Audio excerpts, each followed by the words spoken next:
Hey guys, it's 28 millimeter RPG. Um, so I see Shauner's been kind of looking around uh, the interwebs, seeing what explanations by various sources are on the topic of sandboxing. I know Shauner's just he's not actually, you know, trying to find the meaning of sandboxing, but he already knows how to sandbox. So I don't know. Maybe Shauner, if you want to if you want to look at this one and comment, sure, cool. But it's not for Shauner. But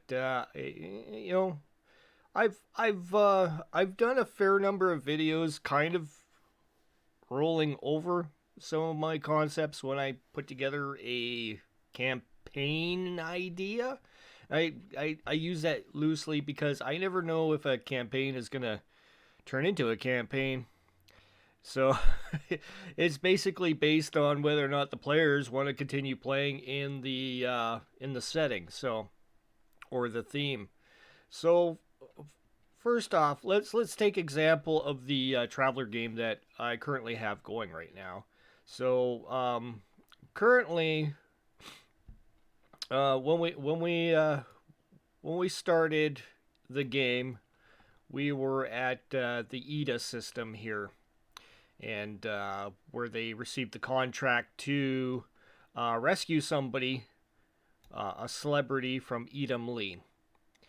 So they successfully made it to Edom Lee. However, they had some sort of situation where they were boarded, and it went downhill from there. It turned into a Tarantino movie, and you had Mr. Green and Mr. Red and Mr. Orange screaming in the background of their ship while Tie, a yellow ribbon around the old oak tree, was playing on the radio. Well, not really, but in setting the scene of a really bad situation. So most games turn into a Tarantino movie for a lot of people. So where it's just the worst situation happens and people are dying and then you look back and after the session you go, wow, what a fucked up situation that was. So and that's your story at the end is what you guys talk about at the end of the session. Like, wow, we did that and that and that. You remember when you did this and blah blah blah. So yeah, it went from Edom Lee, and now they are um, at Starfall right now in the outer reaches of Starfall on a abandoned space station, trying to seek their way off of this space station before the bounty hunters return to claim their captives, so including the players themselves. So when I start a sandbox, I kind of have it in a situation where they have a lead to go to. For example, it was basically hooked into their characters, which is a cool thing about Traveler. Is you start off with characters that already have kind of like a background, which is built by the game itself through the progression of character generation. So the characters were tied into each other basically through the game, and it was easy to take them from that they've got this mission ready. Two of the players had to basically go on the mission because they were basically starving, and and the other two players had the means to pay them and get them going on this foray into oblivion, basically, which occurred. So I had no idea what was gonna. All I thought was they were gonna go from Ida to Edom Lee and break into the prison somehow. I gave them all the means to do so. A ship with markings and everything that was pretending to be a maintenance ship that was scheduled through through the ability through money of one of the characters' brothers to go ahead and infiltrate the prison as a maintenance crew and basically do a jailbreak. It would have been kinda an easy task, but they didn't even get to the prison. And this may happen in your campaigns as well. And then you end up having to um, basically pull stuff out of your ass in order to compensate for the game, where its direction is going. So, I know the background of the region. So when I prepare, I know the basic mission, but I also keep in mind what each of these systems around in the area is up to. So, I know that Edom Lee is kind of aggressive. It's taken over a few systems around here. And so I know its background, who rules it. And this is the thing, NPCs, and I stress this, the most work that you would do on a game is to deal with the NPCs, their motivations, what they are doing. You can break down a timeline on things that they want to do, and that way you have an idea of what their goals are at the time when certain things are happening with the players. So that while the players are doing whatever, stuff is happening in the background. And that's the way a sandbox works for me. I'm not saying this is the best way to do a sandbox. This is the best way for me to put something together for a sandbox. So I have to have an idea of what the regional area is up to. I don't it's fairly easy to see if you read um, the world profile here, universal world profile. These you can understand that this is a habitable system. It's got some water and all that stuff. So it's got some. I know I can write down little notes saying, okay, they've got a bit of a farming industry on this planet. Not a big population, but pretty lenient in a law level and all that stuff. So, but very and it's got a what is it, a technocracy? Yeah. So Edom Lee is way more strict, very highly advanced, and is meaning to do harm to in its own way. It's not a bad guy, but the way it goes about things is perceived as a bad guy from the region around here. And I did indicate that because when the players started here, they had a ship with markings on it that were Edom Lee markings, and they weren't treated very friendly when they discovered that they had that ship. So a bit of animosity there, and Edom Lee, well, it has its goals and stuff. The leadership there has its goals. I called the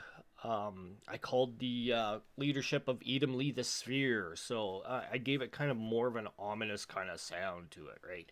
And so that they would, encompass the other worlds in their sphere, and kind of gave that impression that it's an ideal place for them, but probably not an ideal place for their neighbors, right? And yeah, so I make this stuff up and I write it down, and I'm not making detailed maps and blah blah blah and all that kind of stuff. I'm just writing notes, That's all I do. Write notes, and I keep in mind the bottlenecks. So a bottleneck, people argue about railroads, but in real life, there are railroads. So in order for you to in real life to get into my kitchen for my house from the outside, you can either go through the back door and you'll be directly into my kitchen. Or if you're approaching from the front door, you would have to go through my entry, my living room, a hallway, and then into my kitchen. And that's the way it is. That's not a railroad. That's just the way it is. So if you call that a railroad, you got it all set up, so you have to go through the living room, and then you got to go through this hall. That's a railroad, man. Um, and then you're going to encounter things in each one of those things. Oh, that's a quantum ogre. That's not quantum ogres. That's not railroad. That is you just setting up things according to how they physically are. So you look at things on a map and you think bottlenecks. So bottleneck is basically the starship. Starship has a range. So for example, the ship that they were using had a range of 2 of these parsecs, so it could travel from Ida to Edom Lee, but it can't travel any further than that, and and it has to refuel and all that stuff.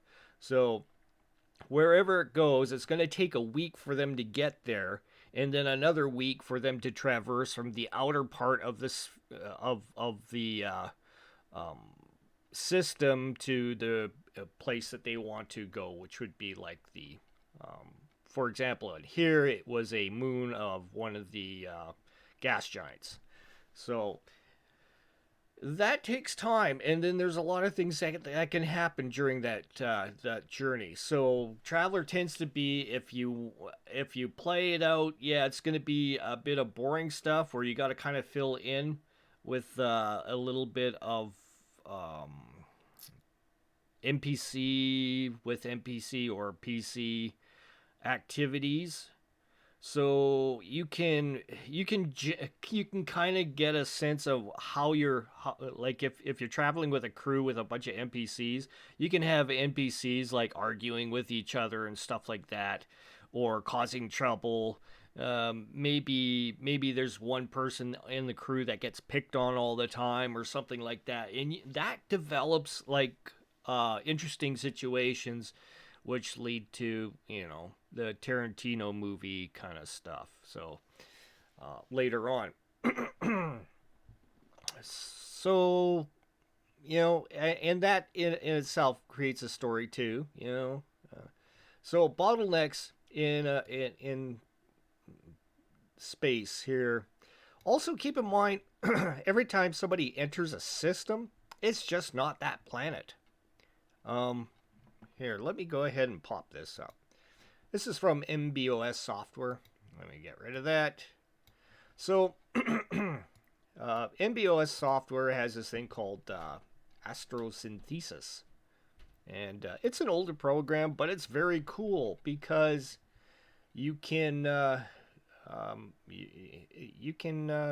it's just cool.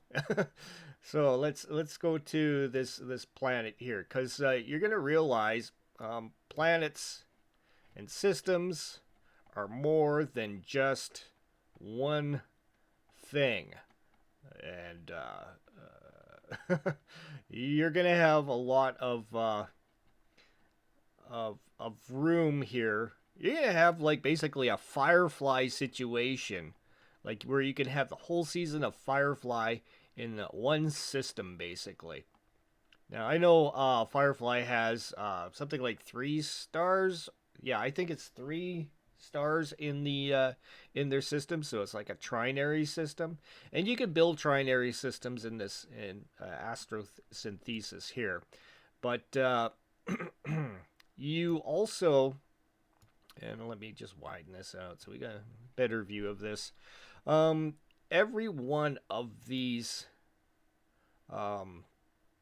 areas there's a bunch of asteroid belts. Let's see. Oh, here we go. We have a let's click on that. See whether or not we can see that. Usually the larger systems are what we can see a lot of cool stuff on. Like I mean not systems, but well, these all have planetoids and stuff. Oh, here's a gas giant. So this gas giant here has a whole lot of stuff going on here. So where you can see different things, different bodies floating around. So this one only has smaller bodies, a ring, and two other moons floating around. And then this one here has a heck of a lot more stuff going on in just this gas giant here. So you have tons of little, rocks and bodies and moons that you can play around with in each system. And you have to realize the vastness of each one of these star systems. That there's a whole lot of stuff going on. And this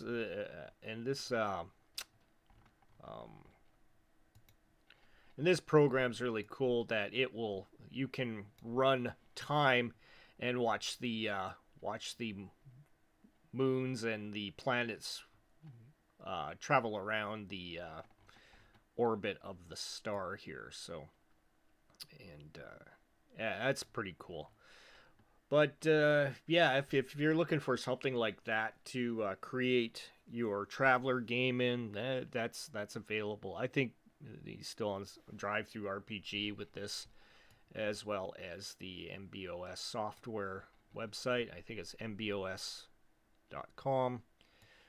Ed Diana is the maker of the programs there, and he has some cool stuff there for everybody that wants to make notes and create their own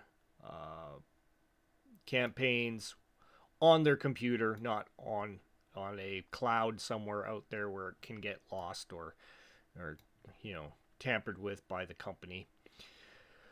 So, or lost by the company.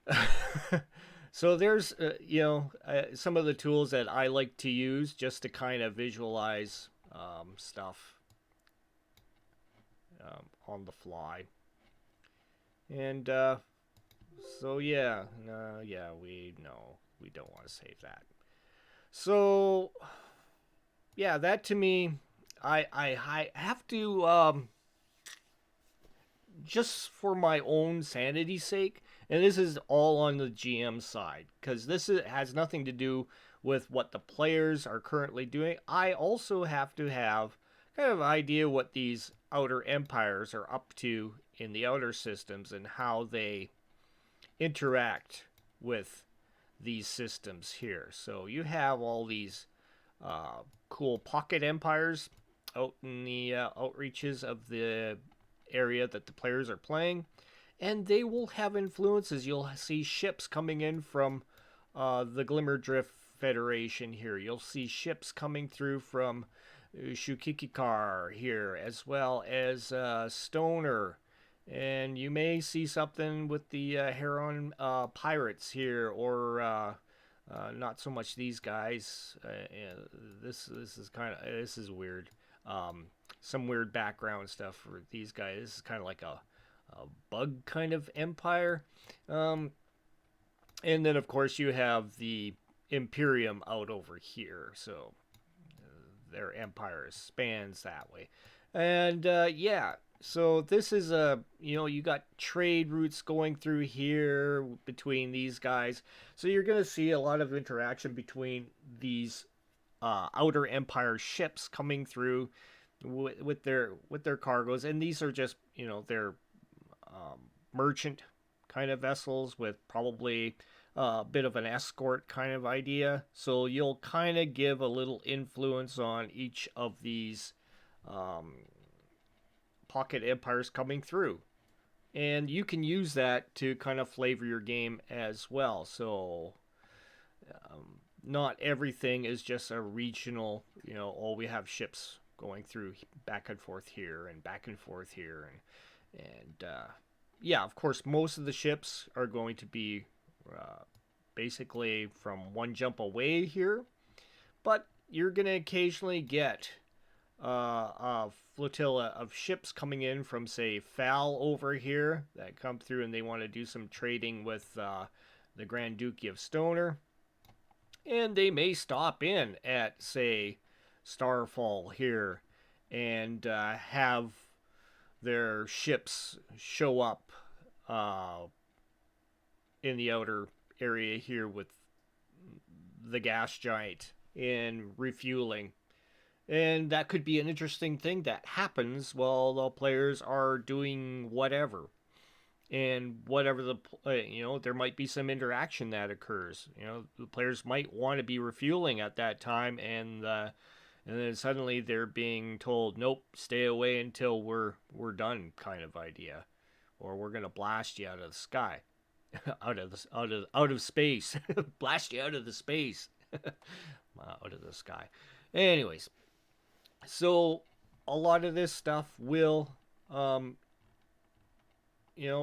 end up giving players a little bit of information on each of these regions as well, if you want the players to have that information. So they may have an idea that these Fal guys are either good or bad, or to them, good or bad or neutral. And yeah, so you'll have pirates and, interactions and stuff like that. So, there's lots of things you can do with a Traveller game that creates interesting things. But remember, whenever you reveal something from an outer system like Fel or Glimmerdrift or Stoner or Shukikakar, there is then you put it in their heads that, oh, there are these places we can go to as well. So when they start off, they have basically some knowledge of the area here, because these are technologically advanced areas. Ida is Tech 14 here, same with Edom Lee, and that's high level, and Starfall's 10. So these guys are all starfaring races here, or starfaring humanoidish entities out here, and so there is a bit of knowledge being spread around about what's happening. But if you're going with something like a D&D fantasy situation, they're only going to know that. They're not going to know. They may have some idea that, oh, okay, there's something close by over here, and there might be something close by over here. But as far as they're concerned, all of their interactions are going to be kind of localized here until they get to higher levels and spread out. So yeah, that's in a fantasy game. So because you kind of have to look at how the NPCs work and what their knowledge base would be. Yeah, they would only know things about the local area, most of them. So, yeah, your strength is going to be in NPCs and notes about kind of the surroundings where you can cause interactions to occur or incursions to occur from the outside, where you want them to gain knowledge of the Glimmerdrift or the Duchy of Stoner or whatever. And they may encounter other NPCs from those areas. So, and then you can, make interesting kind of quirks for each area, because everybody that has been separated for a long time is going to develop different habits, different things. Like perhaps the people from Lunar Mice here might think laughing is a weird thing to them. And I'm just making this shit up right now. So if you laugh at Lunar Mice, if you're having a dinner at at a um, like a whatever a truck stop at Lunar Mize. You're eating your food there, and somebody tells a joke, and you laugh, and then everybody around you, like who is a Lunar Marie's, looks at you in shock and disgust because you made an outburst that sounded weird to them. Yeah, you can use that in your game to make everything seem a little different. So, writing stuff down like that does help, especially if players are traveling around and they have a ship and they're doing trading and stuff like that. So, do interesting things in each area, like give it some sort of character, quirkiness that the society there does, and base it off of the universal profile. Of course, some are going to be more lenient, and some are going to be more strict, and some are more advanced, and some are not. And just work with that. It's giving you a lot of things to work off of to create interesting um, um, societies. And the atmospheres are all different here. Some are thin, some are exotic, some are tainted or thick or dense, whatever. Some are poisoned or have, some sort of um, maybe pathogens in the atmosphere or some sort of thing, fungus. You could do all kinds of things with each of these worlds. So it's totally open to how you interpret that information and what you work with it. Um, so sandboxing in Traveler is or a science fiction. Yeah, that's what you're gonna have to think about, and work small, and then eventually open up to different areas. You can make maps and stuff like that. A lot of this stuff is just going to be for you as a GM to kind of get things kind of set in your brain, and possibly the players aren't ever going to go ahead and visit that map or whatever. I did have a prison map all set up for their intrusion, but nope, that's kind of set aside for now. But there is a chance they may go back there because the one character still has a sister locked away there that needs to be rescued. So, depending on whether that character wants to pursue that or pursue having the situation which came up, which his brother ended up switching identities with him through a hack on his chronometer. So now that character is kind of stuck in a situation where he's being identified by his ID chip as not who he is, and his brother stole his ID and ran off with the family yacht and is living the high life. So yeah. Um.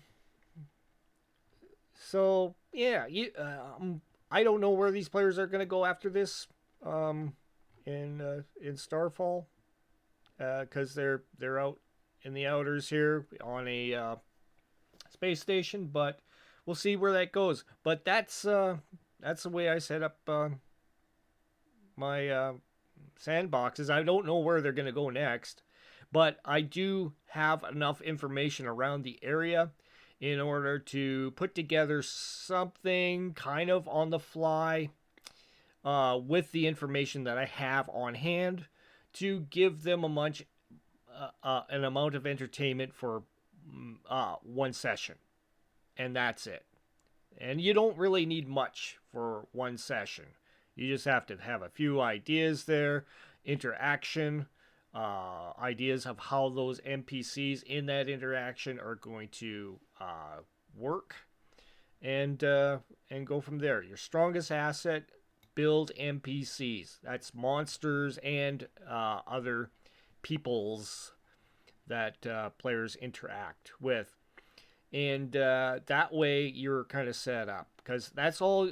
That's the only thing that you have as a game master, if you want to have that open feel with your players, because you don't want to railroad them, you don't want to force them to go one way or the other. You leave it up to them to decide whether or not they're going to rescue their sister, or they're going to go after their brother, or if the other players are just trying to make money and they're starving, they need to feed themselves, so they may decide to finally give in and rob the captain or whatever, whatever their motivations are, and it just creates interesting and Tarantino like movie situations that happen. And it's, yeah, that's what happens in usually my Traveler games, Tarantino movie stuff. So it's Tarantino movies in space. So that's all I have to say on that subject before I start rambling anymore. And I believe I've ate up about a half hour of everybody's time. So hopefully this gives you something to chew on for a bit. Thanks for watching. If you think I'm relevant, please hit the subscribe button. Take care, guys. Bye.